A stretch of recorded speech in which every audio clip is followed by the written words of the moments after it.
Welcome to LIVEDAF, your online Daf Yomi Shiur. Shalom Aleichem, welcome back to today's Daf Yomi, which is Shabbos Daf Kuf Chav Gimel. We are on the second line from the top. Now the Mishnah taught us that one may take a hammer, use the hammer to crack nuts on Shabbos, and Rabbah explained, was speaking even this type of hammer, which is used by a blacksmith, which is absolutely muktzah. It can be used to crack nuts because one may use a keli which is designated for prohibited use. Davar shemalachtai le'isser. You can use it l'tzeir gufay, for the sake of using the kli itself for permissible use, such as cracking nuts. Says the Gemara on the second line from the top, Eisvi Abaye l'Rabbah. So Abaye asked the Rabbah from the following brisa: how can you say that a muktzah item can be used for l'tzeir gufay, for the sake of a permissible function? We have a brisa which speaks about a meducha, which is a mortar, which is used for a malacha, to grind stuff in it, to grind, for instance, garlic. It's a malacha of toichen. So the Brisa says, meducha, im yesh bo shum. If there is shum, there is some garlic sitting in this mortar, metalton oisa, one may move the meducha. Because, as Rashi says, he's moving it agav hashum on account of the content, account of the garlic which is found inside. Vim lav, but if it doesn't have shum inside, so one may not move this meducha, it's muktzah.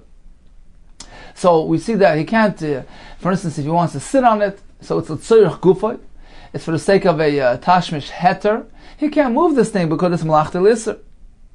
So the kasha on Rabbah. Now, interesting, the Rashba points out, why then could you move it when there's shum inside? Since when could you move muktzah just because there's a non-muktzah item on it? So he said the interesting point that the meducha, this mortar, really has a dual function. It's meant to be used for the malach itself, for grinding of the items, but also to contain the ground material within it. So, while it's holding the ground material within it, it's considered like a container. It's meant to be used for that as well, for a shimush heter. So at that point, it's not considered muktzah. So that's why we have that distinction between when it has something in it, then it's not muktzah, but otherwise it's muktzah. In any case, we have a kasha Rabbah. Why can't he move the mortar for the sake of tzorich gufay, to use it, to sit on it? Amar lei, so Rabbah responded, Hamani Rabbi Nechemya. This brisa goes according to Rabbi Nechemya, who has a very unique shita when it comes to moving things on Shabbos. He says, the Amar ein kli nitel el tzorich tashmishay. Any type of kli, even an ordinary keli, even a kli shemalachti laheter, not designated for malacha, any ordinary kli cannot be moved only for the sake of the tzorich tashmisha, for its designated purpose, for its designated use. You can't misuse the kli on Shabbos. So this brisa, which tells us that the meducha is muktzah and can't be moved for the sake of sitting on it, is following Rabbi Nechemya, who holds that you can't misuse the item, you can't move it for the sake of a use which is not its designated use. Eisvei, so he asked him from the following halacha. This is halacha regarding Yom Tov. B'shamay oimrim ein noitlim es ha'eli l'katzis olav basar. So the eli is some thick type of cutting board. One can't move it to use it l'katzis olav basar, to cut meat on it. Now this eli, this cutting board, Rashi explains, is designated mainly for malacha of isser, to grind, to cut, chtishas targis, to cut to pound the grains, etc.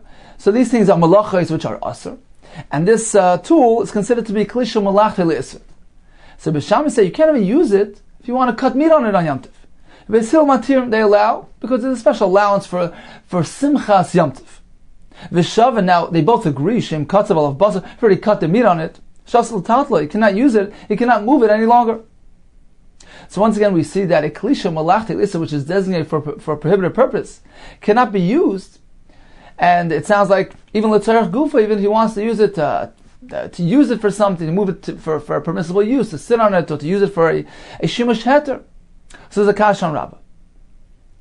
Says the Gemara, Savar l'shenuyilei k'Rab Nechemya. So Rabbah figured, I could explain this brisa, I could answer that this brisa as well is following Shittas of Nechemya, who holds that something can only be moved for the sake of its defined purpose, such as just as he answered the previous brisa. However, kivan the shama laha, once he heard this, the Amar B'chinan of Arshlam Mishmei Rav, Hakol Moedim, all agree, meaning even the Rabbanim who disagree with Rav Nechemia, they will agree when it comes to certain objects, they are considered to be muktzah and absolutely off limits on Shabbos. Besichi, Zairi, Missouri, these are, Rashi explains, these are tools used by the tzaboin, these painters. So these are fragile, delicate tools. The given the kaput allow, since the owner is makpid on them, he's very particular. Not to, they shouldn't get dirty, they shouldn't get out of shape. So miyachadu mokim, he designates for them a place, he places them somewhere, they're meant to stay there, and he doesn't use them for any other function. So since they are these unique type of kelim, they're totally off limits, they're out of mind, out of sight, they're not something which we allow him to use, even for a shimush heter, even l'tzarech gufay, for a permissible function. They're designated for the melacha of Isser, they're meant to remain that way. So that's regarding these specific tools. Hachinami. So this is the Gemara saying that when it comes to the ali, this cutting board, or the meducha, the mortar, so Rabbi says here as well, miyachdu makam, these items are also considered to be fragile and something which the owner is makpid, that they be reserved for their designated purpose, which is the melacha of Isser, and therefore they are removed from melechas of heter, and they're considered to be muktzah, and therefore you cannot use them even for melacha of heter.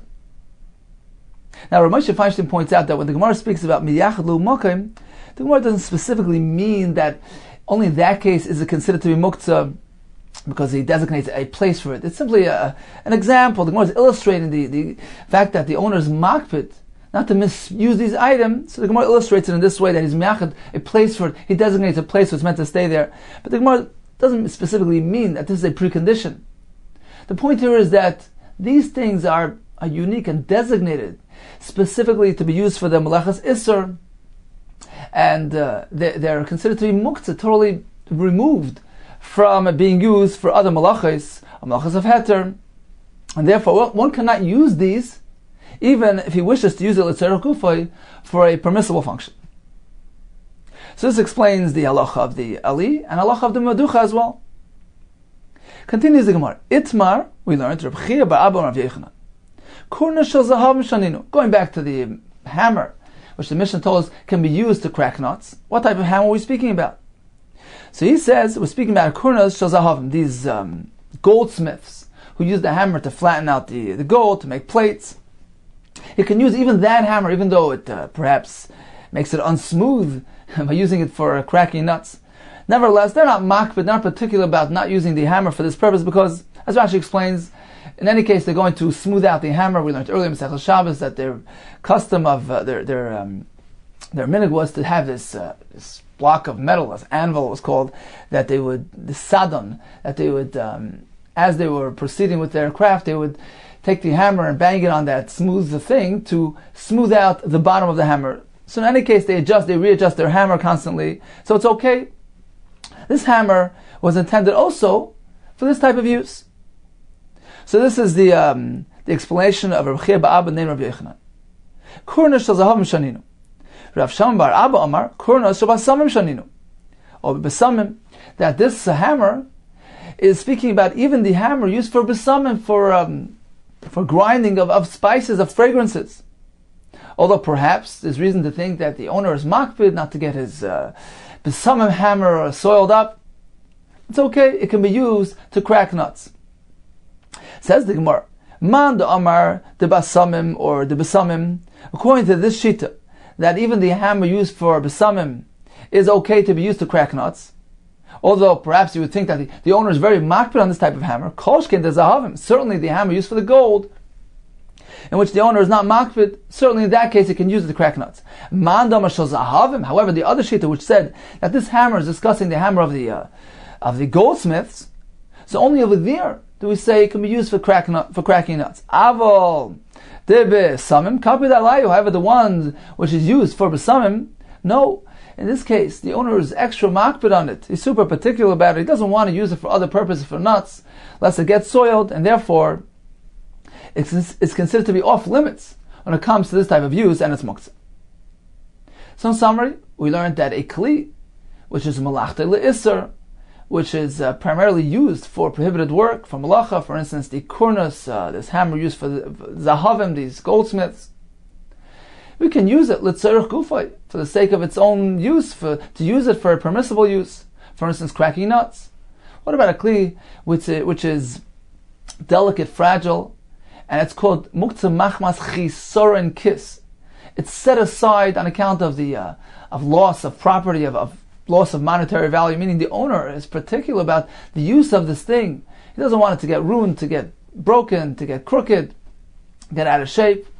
These things are not allowed to be used, even with tzarech gufay. What are examples of muktzah machmas chisoren kis? So we discussed the meducha, the mortar, the eli, this cutting board, this the board which they pound the grains on. We discussed the tools of the tzaboy, the painters, and some say that the hammer of the psamim also falls into this category.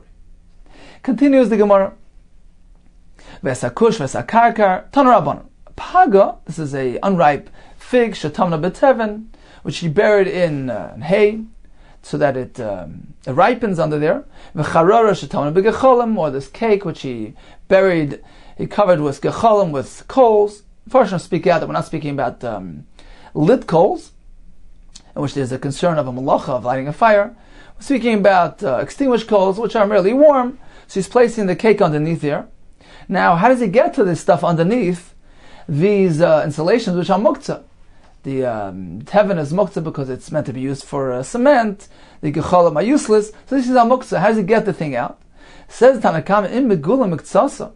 So if part of the fig is exposed and he has direct access to it, motel, then he can go, he can lift it off. And there's no concern because the teven will simply slide off. He's not actually moving the teven.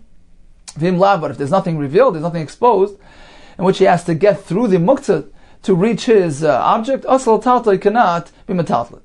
Rabbi Lezer ben Tadoy Eimer, there's another solution. Teichvin bekush, ay bekarkar. He can simply poke in some type of pointy tool, this kush, this rod, or bekarkar, this pointy tool. As we learned in the Mishnah, even though they're klisha malachtei le'isser, but he's using it for a heter purpose. So you can poke it through the muktzah. There's no concern because his intention is not to actually move the muktzah. It's considered to be indirectly moving the muktzah. He's simply trying to get to the item buried within. And the muktzah substance simply falls off on its own. Amar of Nachman, Amar halacha k'Reb ben Tadoy. So Rav Nachman says that the halacha is, we pass like Reb ben Tadoy, and this indirect moving of muktzah is mutter. Says the Gemara, that's all the Meimra, the son of Nachman. Are you going to say Rav Nachman holds a tiltul min atzad, lo yishmei tiltul, that moving something indirectly is not considered to be a tiltul regarding muktzah? V'am Rav Nachman, didn't Rav Nachman say, hi pugla, this radish which is buried in the earth? So it depends how it's positioned. Now the radish is wide on top and narrow on bottom. So if it's sitting there the way appropriately, milamala lamata, so if the top, which is wide, is actually on top, right by on the surface of the earth, and it's facing, it's facing downward. So the top is wide and then it narrows. Milamala lamata shari, and there's no issue. You can pull it out because he doesn't need to move any earth. However, if it's overturned, if it's mata lamala, if the bottom, which is the narrow portion of the radish, is lamala, is overturned, is upward, in which case you have the radish sitting in the ground like this, like a pyramid, and there's there's earth around it, right? So only the tip is exposed, but the wider portion is supporting the upper. So in order for him to get it out, he's going to have to, when he pulls the tip, he's going to have to lift the earth together with it. Milamata lamala, then it's aser. Now, here it's a tiltul min atzad, because he's indirectly moving the upper. He's holding on to the radish, holding on to the upper. So we see that even in this case, it's aser, it's muktzah. So we have a conflict, a stira, between this Rav Nachman who says aser, and previously Rav Nachman passed in the rule like Reb Lezer ben Tadoy regarding the heter of pulling out the fig from beneath the muktzah. Apparently he holds tiltul min atzad as mutter. Says the Gemara, Rav Nachman changed his mind. He reverted from that statement, which he said that tiltul matzad is asr by the radish. Rather, he holds that indirect moving of muktzah is mutter. Chachamim apparently only prohibited muktzah when it's a direct contact, a direct use. But if it's something just indirect and incidental, that's not included in the isser of muktzah. He's not really using the muktzah. He's not associated with the muktzah directly. Continues the Gemara. Machash hayad little ba esakoitz. So Mishnah discussed using a sewing needle to extract a splinter. Shalach le Rava brei de Rabba le Rav Yosef. So Rava, the son of Rabba, sent a question to Rav Yosef. Yilamdeinu Rabbeinu, teach us our Rabbi. What about a machat shenital charara ay uktzah? Let's say you have a sewing needle, and we have the charara, which is her hole. Charara is lashon of chayr, so the eye. Uktzah is the pointy side. So what if we have this sewing needle whose eye or point was clipped off? Mao, what is the halacha there? Can one move it on Shabbos? Is it still considered a kli? Or does the din of the kli become batal, nullified? And therefore it's muktzah. Amar Leisi said simple, Tanisua, we learned about it in a Mishnah. One may go ahead and move the sewing needle in order to extract the splinter. What difference does it make to the splinter? Whether this needle is pierced, or whether it's not pierced. So even if it's missing its eye, it's still useful for the purpose of getting out the splinter. If so, let it still be regarded as a kli, and one can move it on Shabbos. Says the Gemara, Eisvei. So he asked the Makasha from the following halacha. So if we have this machat, this needle, which the charara or the uktzah, meaning the eye or the point, were clipped off, it's tar. It's no longer regarded as a kli. It's not makabel tumah. So we see that when it's missing its eye, it's not a kli. So let it be regarded as muktzah. It's useless. Amar Abaye, tumah Shabbos karamis. How could you ask a kasha from the halacha of tumah to the halacha of Shabbos? They're two different contexts, and they work with different guidelines. Tumah, when it comes to tumah, kli ma'aseh binan. The pasuk says that it needs to be a kli ma'aseh, a kli of functioning ability. And as Rashi points out, kli ma'aseh means shemasa shaloi kayim. Its function is still intact. It can still be used for the tashmish, which it was intended for. The ma'aseh shaloi, its intended purpose, its intended function, needs to still exist. As opposed to this sewing needle, which no longer has its eye, it's no longer fit for its defined purpose. However, when it comes to Shabbos, any function is sufficient. In Shabbos, we did the chazabinan. We need something which is useful, which is suitable for something. This as well, this needle which is missing its eye, it's still chazia, it's still suitable a mishkal, to remove with it a splinter. So it's not considered to be useless. It has a din of a kli, and therefore Rav Yosef was correct in his response that even when it's missing the eye, it is regarded as a kli. Amar Rava disagreed. He said, "Man de kamoisev shapa kamoisev." The one who asked the kasha asked well. Yes, midilin tuma lav manu. Since we see when regarding tuma, it's not considered a kli. It's not makabel tumah when it's missing its eye. Then in Shabbos nami lav manu. Likewise, when it comes to Shabbos, it's not a kli. It's a broken needle. It's not a kli. Says the Gemara Meisvei. So the Gemara is the kasha on Rav. Machat bein nekuva bein shein nekuva mutal tatl Shabbos. So the Brisa says that a machat, whether it was pierced, whether it's not pierced, one may move it on Shabbos. The concept of a pierced needle having some sort of advantage was only strictly regarding the halacha of tumah. Only then is it makabel tumah. When it comes to Shabbos, it's irrelevant whether it's pierced or unpierced. It's still considered a kli. So we see that Shabbos is not meant to be connected to Tumah. So it's a kasha on Rav. Says Gemara, Tirguma Abaye, Aliba de Rava. So Abaye interpreted this price, he answered according to Rava's Shita. So he's coming to answer Rava. What is the pshat in this price, which tells us that the unpierced needle is still regarded as a kli? Begoil miaskinan. We're speaking about a goylem. A goylem means an unfinished product. Like the goylem of Prague, he was unfinished. He couldn't speak. He didn't have the power of speech. The Mishnah in Pirkei Avos speaks about the attributes, the Shiva Dvarim Begoylem, who doesn't have a proper midas, is an unrefined fellow. He's not a complete person. So we're speaking about incomplete needles. Meaning we have these strips of metal which are waiting, which stand to be pierced.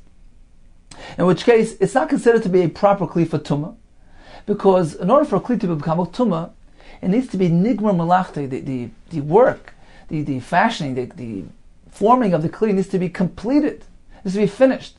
Now this goylem, this piece of metal, which is awaiting piercing, is considered to be an unfinished product and not makabel tumah. However, when it comes to Shabbos, there's a difference. Why? Zimnin, because at times the mimlach halayu, he will change his mind, he will decide on them, meaning he will decide to use them, umash vilu mana. He will decide to use them as a kli, as is, unpierced, to remove splinters. So in this case, although for tumah, it's not makabel tumah, because it's an unfinished kli, and it's not serving its defined purpose, defined function, which is for sewing. As opposed to Shabbos, since it can serve in any capacity, he'd like to use it perhaps for a removal of a splinter. So since it has that potential, one can designate it for that purpose. Even now, it's considered to be a kli for Shabbos. So that's over there in the Brisa. But if you have a complete needle which got damaged, the charara, its eye or uktzah, its pointy part clipped off, so it's a broken thing.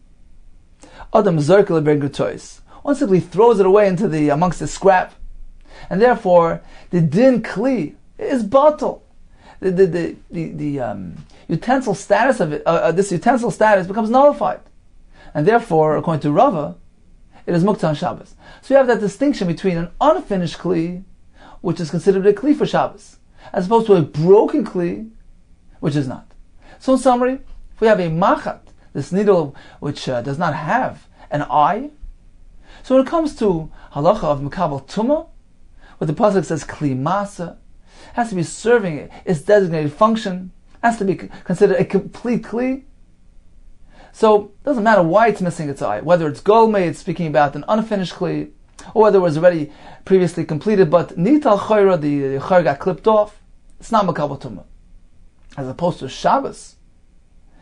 So in that case, if the chayra got clipped off, then we have a machlekes. According to Rav Yosef, it's still considered a kli because it can still serve in a capacity, it can still mishamish the person, it can still remove a splinter.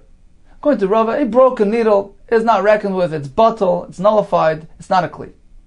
But if we're speaking about an unfinished needle, golmei, in that case, all agree, since it has that potential to be used for a splinter remover, all agree that when it comes to Shabbos, it's considered to be a kli. Continues the Gemara. Asubi Yanuka. What is halacha regarding straightening out the limbs of the newborn child? Rashi says when he's born, his avarim get out of place, you need to adjust everything, put back in place. Can you do that on Shabbos? Rav Nachman said it's also Rav Sheshes Shari. Rav Sheshes allows. Rav Nachman, I'll bring you a right that it's asr. Rashi explains why is it asr, because it's dami l'masakin. It appears as though he's fixing the child, so it's asr. Rav Nachman brings a raya to this. How do I know this then? The snan, as we go into the Mishnah, ein oisen apik toizen Shabbos. So one may not drink this liquid to go ahead and cause himself to throw up. Rashi says to make room for more food. So this is the process called apik toizen. He can't do that on Shabbos. Now, although it's not a refuah, nevertheless it's asr apparently, because it appears like Masakin Gavar, Rashi says. He's repairing, he's fixing himself. So this too is considered to be Asr. Likewise, when it comes to the Asuba Yinuka, straightening out his limbs, it's Asr. So that's the Raya of Rav Nachman. Response of Sheshes. Rav Sheshes. Hasam Lav Urche. The apoptosin, which causes the vomiting, that's not Urche, that's not his derech, that's not something which is common practice, it's not needed. So therefore, it's considered to be Masakin. Hacha Urche. However, this Asuba Yinuka, this is his derech, it's his requirement, it's vital for him. Rashi says, he's feeding him and giving him to drink. That's not regarded as Masakin. It's considered to be just ordinary function. And therefore, it's mutter. Omar Sheshes B'na Min Allah. How do I know my opinion? I'll support my position from the following Mishnah. This nan is going to the Mishnah, Machat Shal Yad. One can use the needle, little ba'as hakoitz, to remove a splinter. So apparently, even though he's removing the splinter from the person's body, he's fixing him, it's okay. Because it's not a refuah. And it's not an isser. There's no isser of it looks like he's fixing him. So, likewise, when it comes to the child, you can straighten out his limbs. For Rav Nachman responds as follows. You can't equate the two things. Hasam paket.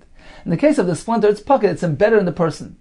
You're simply removing a foreign object, a foreign entity, which is embedded in a person. You're not actually doing something to the person himself, as opposed to the straightening out of the kid's limbs. Hacha, in our case, like pocket, it's not something embedded. He's actually straightening out the baby's ivarim. He's restructuring, he's putting back in place. In this case, it looks like masakin, and therefore it is asr. Continues the Mishnah. Kana shel zeisim. So we have this tube which was used for the olives. What happens? They used to pile up the olives, so they warm up and it helps them get ready for the pressing process. So he wants to go check. He wants to see if they're ready to be pressed. So he has this kana, this hollow tube, which he uses to tamper with the zeisim. And the Gemara will tell us some of the oil if the olives are ready for pressing, then some of the oil which oozes out will actually get trapped in the kana itself. And this will be an indication that the time has come. So kana shel zeisim, this tube used for the zeisim, if there's a knot at the tip, so if we're speaking about a natural bamboo, so these natural knots, and as the Gemara will say, this forms a plug in the actual hollow bamboo, and actually allows some of the oil to linger in there, so it forms as a cavity. But the Gemara will discuss it. So if there's a kesha b'roisha, if there's a knot at the head of it, mekabel tumah, it's considered to be a proper kli and it's mekabel tumah. V'im lav, but otherwise, ain't a mekabel tumah because it's not considered to be suitable for its function, and it's not a kli for kabbalas tumah. Benkach or benkach. Either way, whether or not it has that a thick head to it, nitzol b'Shabbos. It can be moved on Shabbos because we regard it as a kli when it comes to Shabbos because it's still conserved in some capacity. So although it can't go ahead and he can't sample the oil with it, but if he chooses to use a kana without a kesher, apparently he's going to determine the status of the olives visually. So he's going to turn it over and then he's going to take a look at it. So either case, it's considered to be a kli with regard to Shabbos and it's not muktzah. Continues the Gemara. Amai, we spoke about this kana, this tube that has a kesha b'roishay, that it's mekabel tumah. Why is it mekabel tumah? Just because it has a thick head? Pshutikli eitzu. It's considered to be like a flat, meaning it's not a receptacle, it's not a container. And in order for a kli eitz, a wooden kli, to have a din of kabbalas tumah, it needs to have the capacity, the ability to be mekabel something within it. Upshute kli eitz einon mekabel and tumah. A pshutik leitz, which is not a container, is not makabel tumah. My time, why? Do me the sak bidin, because the Torah lists together the wooden kalim with the sak, and we learned that it's meant to have in similar fashion to a sak. A sak is a sack, which has the ability to contain within it. Likewise, in order for a kli eitz, makabel tumah has to have the ability to contain. So why is this kana, which seems not to have that capacity, makabel tumah? Says the Maratana Mishmeder Nechemya, B'shosha Mahapach B'Zeisim.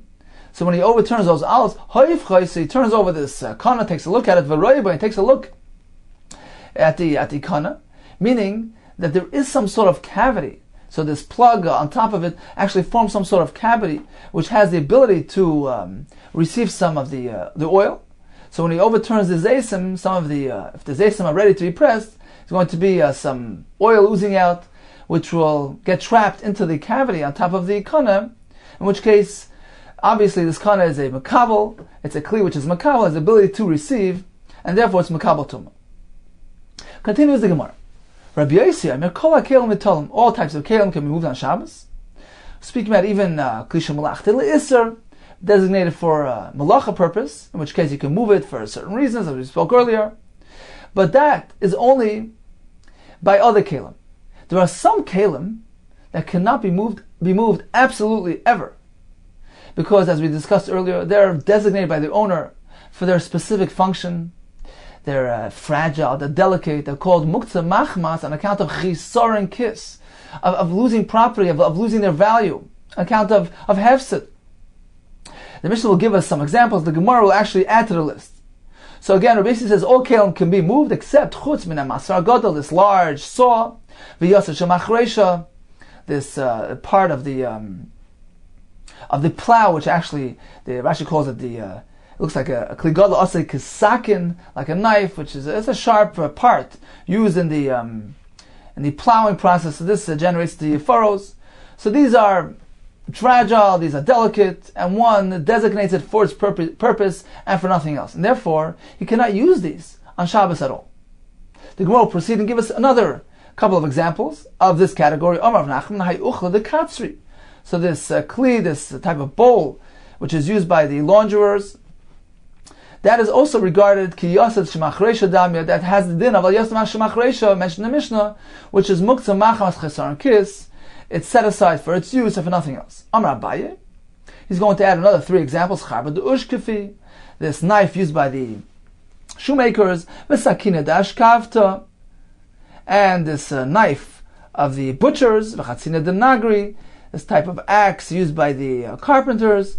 These as well are ki yaseh shemachresha dami. They have the din of the yaseh shemachresha, and they're absolutely muktzah on Shabbos, never to be used for even machmas kufay, for a permissible use. Tana Rabbana b'Rishoina, initially back in history.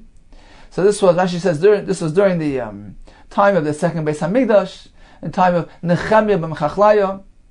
The Gemara later will tell us why they did this, made this gzera. Initially, they were very strict when it came to moving kelim on Shabbos. So the Gemara tells us that this was on account of their laxness in malachas of Shabbos. They didn't observe Shabbos properly. They were doing malachas.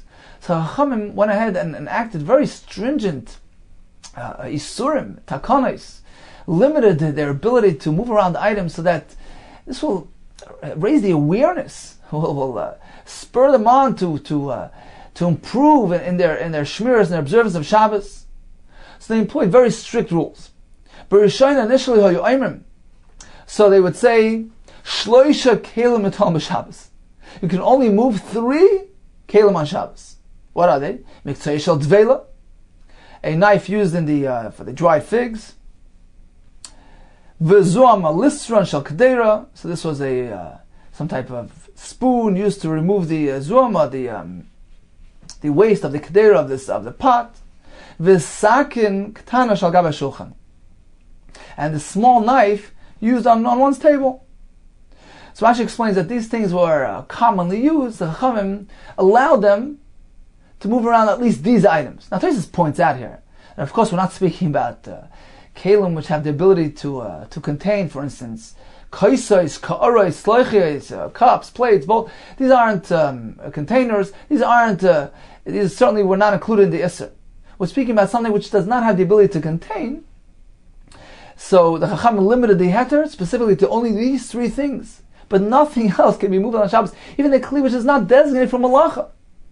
They were very strict. They wanted to raise the awareness of Shabbos, to restrict and to highlight the point that one is meant to be restricted on Shabbos and not go ahead and do malachas. So only these 3 were mutter. Now, it actually accomplished its goal. It did raise the awareness, And this allowed the Chachamim to downgrade. And this happened incrementally, in stages. Continues the Gemara, Hitiru. So when they saw that the Shabbos observance was improving, they went ahead and they were matir more things. Then they went a step further, V'chazav Hitiru. They allowed even more. And then V'chazav Hitiru, they allowed even more. Until they got to the point that they said, Acha Amru, like we have in our Mishnah, Kol HaKelim Matom B'Shabbos, all types of Kelim can be moved on Shabbos, Chutz Min Masra Gadol, V'Yosed Shel Machresh. Except for those two things which are fragile and delicate, in which the owner is makbid not to use them for other purposes, those things cannot be moved, even l'tzarech gufay, for permissible use. So this is the brisa. Let's analyze the brisa. The various stages. There was the initial stage, and then the subsequent stage, and many stages following, where there were different levels of heter applied to muktzah. Says the Gemara, Ma yitiru v'chazav yitiru v'chazav yitiru. What does this mean? How do we understand all these stages? What happened along the way? Amar Abaye is as follows. Initially they made that all across the board, Isser, you cannot be metal to anything except for those three things mentioned. Then they saw that their goal was being achieved, and Shiur Shabbos was improving. So it came time to matter a bit more, to loosen the belt a bit more. Hitiru, so they will matter what? Davar shemalachti leheter. A kli which is used for heter, l'tzarech gufay. But they will only matter in a limited form. If he wants to use the l'tzarech gufay for the sake of the kli, meaning for the sake of the use of the kli, to use it for a permissible use. But not, for instance, l'tzarech mekaymai. If he needs to vacate the space of the kli, he needs the makam of the kli, they limited it. You can only use the l'tzarech gufay. The next stage was that they will matter. They allowed even further. Even if you don't actually need the kli, you just need the makam of the kli, you can move the kli as well. The next stage was they went ahead and they will matter more. Even a davar shel malachta le'isser, even a kli which is designated for malacha purposes, you can be metal to that as well. L'tzarech gufay in, l'tzarech mekayim eloi. But only if you intend on using the kli itself, wants to use it for a permissible use. For instance, taking the hammer to crack nuts. But not l'tzarech mekayim, not if you simply need the makam of the kli. There's no allowance when we are speaking about a kli shemalachta le'isser. Ve'adayin. Even so, there was still a limit. Meaning, even these allowances came along with strings attached. Only if they're small enough to be handled by one hand. But if they're large kelim, they're heavy kelim that he needs to transport with two hands, he cannot do so. They're considered to be out of reach, they're considered to be set aside, considered to be muktzah. Until the final stage came along and they said, Kol HaKelim Tolem B'Shabbos. So all these kelim that we discussed can be moved on Shabbos, whether it's the Kli Shemalachta Leheter, L'tzarech Gufay and Mekaymai, whether the Kli Shemalachta Le'isser, L'tzarech Gufay, right? Those two things. They can be moved, afilu b'shtei yadayim, even if they're large enough, heavy enough, that two hands are required, it is mutter. So in summary, according to Abaye, at the end of the day, what can you move? You can move a Kli Shemalachta Leheter, for the sake of using the Kli L'tzarech Gufay, or for the sake of having the space, L'tzarech Mekaymai. But you can't move it for a different purpose. Let's say you're trying to protect the kli. Sitting in the sun, you want to take it into the shade, you can't do that. Only if you actually have a use of the kli or the space of the kli. Regarding the davar shemalachta le'isser, that's even more limited. You can go ahead and move it, but only l'tzarech gufay, if you actually need the kli itself. But not l'tzarech mekayim. And at most, you can move a kli which you can handle yourself. Meaning, even though you need two hands for it, it's not muktzah. But suppose it's so heavy that you need two people to carry it, it would seem from Abaye it would be asr. So we have three restrictions. We have the kli shemalachta leheter, which cannot be moved from the sun to the shade. We have the kli shemalachta le'isser, which can't even be transported, l'tzarech mekaymai. And at most, it can't be heavier than what one person can handle on his own. So this is Abaye's approach. Amalei Rava says, I don't understand. This distinction between the use of gufay and the use of mekaymai, they go together. You can't split the two. Michti, let's analyze. Hitiru ktani. The brisa says, Hitiru, b'chazav hitiru, mali l'tzarech gufay, mali l'tzarech mekaymai. What difference does it make if he's doing it for the sake of using the kli itself, or for the sake of its makaym? It doesn't seem from the brisa that there's room to differentiate between one and the other. Both of them are considered to be equally important, equally using the kli. Let's not make a chiluk between gufay and mekaymai. Elam Rava. Says Rava as follows. This is how these stages went. So initially, they were very stringent, right? They only allowed those 3 kelim. Then they saw when the olam, the crowd was improving in their observance of Shabbos, so they found room to be matter a bit more. Hitiru, what was that? What was the first stage? Davar shel malachta leheter. So they began with a davar shel malachta leheter. Bein l'tzarech kufay, bein l'tzarech mekaymei. Whether they needs it for the kli itself, or they need the space of the kli. So went to Rava, there's no difference between one and the other. V'chazer hitiru, this was the next stage, which they allowed even more. Mechabel atzeil. Even taking it from the sun to the shade, meaning for the sake, for the benefit of the kli itself. That was also allowed. Even though he is not deriving personal benefit right now, he's not using it, it's okay. Then they will matter even a bit more. Even something which is designated for Isser. So once again, there's no difference between Guf and Mekami, whether he needs it for the Makim of the Kli, or he needs to use the Kli itself, it's mutter. So Tzarech Guf and Tzarech Mekami in, yes. However, if he's simply trying to salvage the Kli, taking it from sun to shade, it's also because he's not actually deriving immediate benefit from it. It's not considered to be mishtamash with the Kli. That much they did not allow. It's merely transporting stuff that's going overboard. Va'adayin, still, even at this point, there was still some restriction. Ba'adam echad in. Only if it can be transported by one person, yes. V'shnei bi'adam loy. But if it's large and heavy, that 2 people need to transport it, that they did not allow. Until they came to the final stage, she'amru, in which they said, Kol ha'kelim tom b'Shabbos. All the kelim that we just mentioned can be moved on Shabbos. Afilu b'shnei bnei adam, even if they're large enough that 2 people are required to move them, it is not muktzah. So let's take a quick summary here of the 2 approaches regarding bimataltal kli on Shabbos. So at the end of the day, according to Abaye, a kli shel malachta leheter also has restrictions.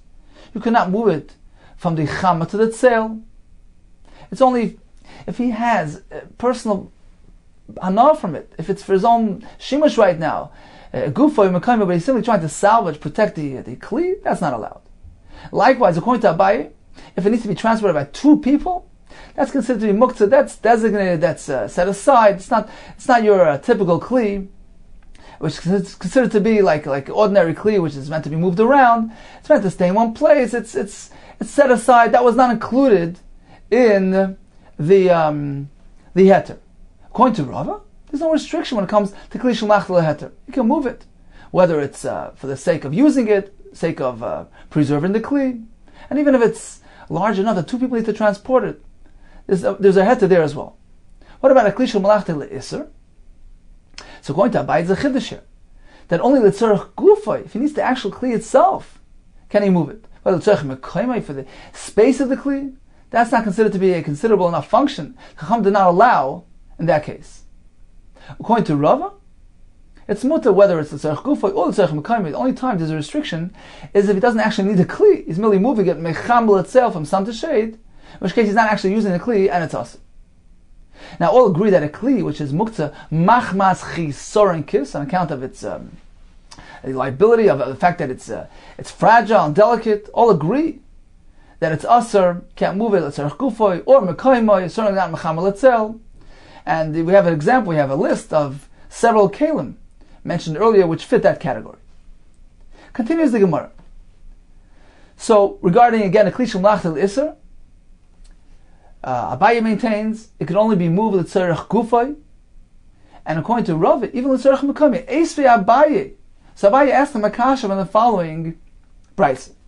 This is the meducha we discussed earlier, the mortar. Im yesh bo shum, if there is garlic present within it, metalat noisa, you can move it. V'im lav, otherwise ain't metalat noisa, you cannot move it. Now says Abaye, okay, according to me, I can interpret this brayso very simply. This brayso doesn't allow because we're speaking about he doesn't need the meducha itself, the tzarech gufay. He's merely trying to vacate it, trying to get the space beneath it, in which case it's aser. That's what I hold. The kli shel malachta le'isser can't be moved, the tzarech mekaymai. But according to you, there's no restriction. He can move it whether he needs the kli, whether he needs the space of the kli. So why does this brayso say it's aser? Says the Gemara, hachamay askinan. You know what we're speaking about? Mechamel etzel. He doesn't need the kli, nor does he need the space. He's simply moving it from sun to shade. He's merely preserving the kli, in which case even Rav agrees that it's muktzah, he can't move it. Eisvei, so we asked him a kasha from the other halacha. V'shavin, V'sham and Basil both agree. Shim katzav of basar. This is speaking of that board, that thick board, which is muktzah. So if he already used it to chop his meat, she'asal tatla all agree that it's asar, he can't move it. Once again, says Abaye, why is it asar? So apparently he's trying to move it l'tzarech mekayimai. So according to me, I understand why it's asar, but according to you, why is it asar? Says Gemara Chanami here as well, mecham l'tzeil. We're speaking that he's moving it from the chama to the tzeil. He's preserving the kli, in which case, even according to Rava, it's asar. Amar Chanina, b'mei nechemya mechaklaya nishnes mishnazu. So this Bryce earlier, which gave us that whole presentation, the whole history behind the various stages of the Takan of Muktzah, was taught in the days of Nehemiah, in the days of the second Beis Hamikdash, the Chsiv, as it says, Vayom Mahema Re'isi b'Yehuda Dorchem Gitais b'Shabbos. It was actually pressing in the Gitais, in the wine presses on Shabbos. They were doing malachim. Mevim Harem was bringing the piles. So the result of their laxity in Kedusha Shabbos and Shmir Shabbos, the Chacham need to impose severe restrictions to drive home the point how important Shabbos is. Right, so that's what happens when sometimes things are overboard. You need to go ahead and act extra xeris for the time being to teach that message, bring home that point. And it was meant to achieve the goal of Shmir Shabbos, which it ultimately did, as we see that as they improved in their observance, the Chacham allowed the downgrading of these restrictions. Continues the Gemara. Omer Belezer. We have 4 halachas. Rashi calls them 4 mishnas. Kanin u'maklois glustro meducha. So all these 4, 2 of them actually mishnas, 2 are brises. These 4, which contain restrictions which seem to be above and beyond the standard restrictions of muktzah apply today. Kulam, all those koidem atoras kelim nishna. All those were cited, were learned, were taught prior to the point where the Chacham were matir tiltul kelim, meaning it referred to the time of Nehemiah, where the Chacham imposed severe restrictions due to the laxity in Kedusha Shabbos. So that's why we understand why those Isurim were applied. Let's see. Says the Gemara Kanan. What is the example of the kanim, these tubes, the snan is learned in the Mishnah. Lo yisider akanim v'lo netilos on deichas Shabbos. So he's speaking about the kanim, the tubes used by the lechem apanim. So he used to pile up stack up the lechem apanim, and he used to place kanim, these tubes in between, to allow the air to circulate, to maintain freshness. Now the lechem apanim was switched over on Shabbos. He used to bring the fresh bread and take out the old bread. Says the Mishnah, Lo yisider akanim, not the setting up of the tubes, nor their removal, deichas Shabbos. Is deichas Shabbos, you can't do it on Shabbos. So what do? They had to go in Erev Shabbos, remove the tubes from between the lechem. On Shabbos they would switch over the lechem. They would have no tubes between them. And by Tzarech Shabbos they would go ahead and place the kanim in their proper location. Now the question here is, these tubes, they're not muktzah, they're klishah malachta laheter. So why is there a restriction? Apparently, this Mishnah was taught, this halacha was taught in that stage, in that era, that point in history, where the Chachamim employed very severe restrictions pertaining to moving items on Shabbos, and therefore it's us. What is number 2? Maklois. The snan, as we went in the Mishnah, maklois dakin, v'chalokin, these thin, smooth sticks, hayusham, were present there in the Azorah. This was on Erev Pesach. Umanicha al kseifoy al kesav chaveris. You would take the stick, place it from his shoulder, and the other side on his friend's shoulder, so it would extend from one shoulder to the other. V'toyla mavshir. You would hang up the Korban Pesach and flay it and remove the skin in that manner. Omer Belezer, arbos hashecholis b'Shabbos. What happens if Erev Pesach falls out on Shabbos? He can't use those sticks. So what else does he do? There's an alternate route. Maniach yodoy al kesav chaver. So instead of sticks, he uses hands. He puts his hand al kesav chaver on his friend's shoulder, v'yad chaver al kseifoy, and his friend's hand on his shoulder. V'toyla mavshir. He hangs up the animal, and his mavshir flays it in this manner. So he can't use those sticks. Why? These things are malachti laheter. So apparently, it was during that era that this Isser was applied. What is the third example? Glustera. The snan, as we learned in the Mishnah. So actually 3 of them are Mishnahs. It's neger Nagar sheyesh b'roise glustra. So nagar is this bolt used to hold the door shut. So they have this nagar sheyesh b'roise glustra, who has a glustra, this knob on its tip. And Rashi says it can be used for grinding as a pestle. So this kli, which is malachti l'isser, designated for malacha. Now he wants to go ahead and use it for the sake of this door. What does he do? Let's say he wants to transport it from one door to the other. What does he do? And he has to go through the courtyard. So Bishua says he can't carry it directly. He knocks it off from this door and hangs it on the other door on Shabbos. So Rashi explains that he drags it. He doesn't do it directly without directly carrying it. Why not?